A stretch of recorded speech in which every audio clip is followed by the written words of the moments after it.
Hi, I'm Greg Hunter, and this is the weekly news wrap-up for Friday, September 30th, 2011.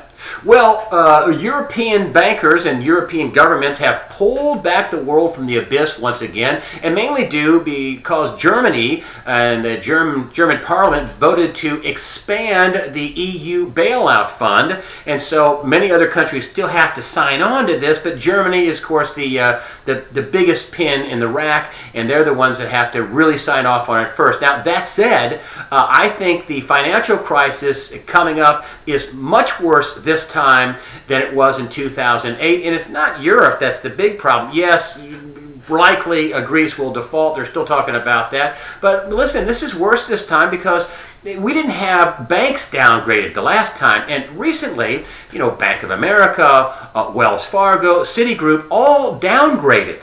Now, remember, they are downgraded even though we spent, $16 trillion? Now, not all on those three banks, but the Fed spent $16 trillion bailing out domestic banks, domestic companies, foreign companies.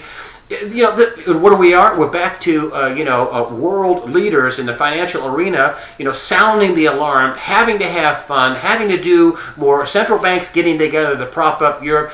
We are not out of the woods by a long shot with this financial calamity because nothing has been fixed. Turning a card over here to the political arena, and Herman Cain, big story this week. He's risen in the Republican polls. He's won a straw poll. He was in one poll where he would have a 34% of the vote against Barack Obama with the 39% of the vote. So he's a real candidate. Also, Ron Paul in the news also against Barack Obama. In one poll he wins, in another poll, a national poll, it's a dead heat. You don't hear much from Perry and Romney on the national scale, although they're being touted as front runners, but there are other people in the race, and this is a long race for president on the Republican side. We know who's going to be the Democratic nominee, likely Barack Obama, but this is going to be a long race, and if Herman Cain doesn't get the Republican nomination, and he may, he will at least be somebody's vice presidential candidate. Mark my words. Next up, jobs number. It came out. Wall Street was basically celebrating that only 391,000 people applied for unemployment benefits. Only 391,000 people applied for unemployment benefits. That's supposed to be good news. They say, well, it's because the trend went down. It was 37,000 less jobs, week over week. It's under 400,000. And according to John Williams at shadowstats.com in a recent report, you really can't look at these weekly numbers, whether they go up or whether they go down. You really have to look at a 4-week moving average, and the 4-week moving average is around 417,000. And if you compare it to the 4-week moving average, according to Williams, in January, it was 418,000.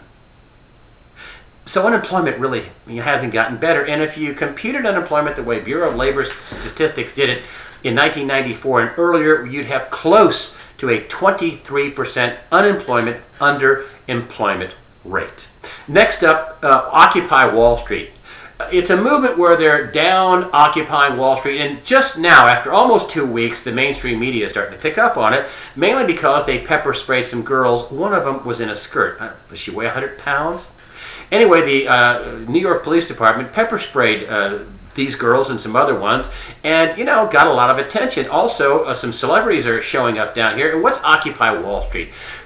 People who are protesting are angry about Wall Street greed and corruption. It's caused millions of foreclosures, the world financial meltdown in 2008, which is still ongoing incidentally, and not a single one of these Wall Street bankers has gone to jail or been indicted. Now you think about this. The savings and loan crisis of the 1980s and early 1990s, according to William Black, a professor of economics and also a professor of law, also a former banking regulator, says, hey, they successfully prosecuted 1,000 financial elites. They went to jail. They paid back money. They had 10,000 indictments.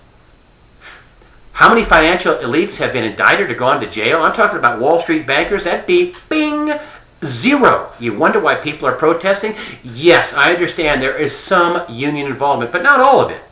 And these protesters are being pepper sprayed, who are mostly peaceful.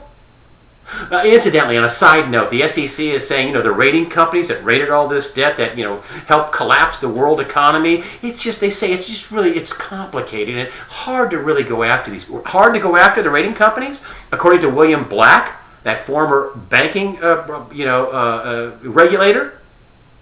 He says they didn't even have the files to rate this debt AAA equal to a treasury. And think about that with all the robo-signing, stories going on. Well documented. They created millions of documents because they didn't have them, so they could, illegally foreclose on homes. They created documents.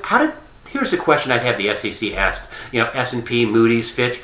Where are the documents you used to rate this debt? What documents did you use? This is complicated? Long and short of it, the Occupy Wall Street movement is already spreading. I say it's going to spread, it's going to continue, and for sure, every Wall Street banker who's involved in this hopes this will go away. What are they saying? Nobody went to jail. Somebody needs to be prosecuted. You need to take back these bonuses. You need to send somebody to jail. This is a real movement, and it's finally getting some attention from the mainstream media, even though it was ignored in the beginning by the MSM. That's the way I see it. I'm Greg Hunter with USAWatchdog.com. Thank you for supporting this site.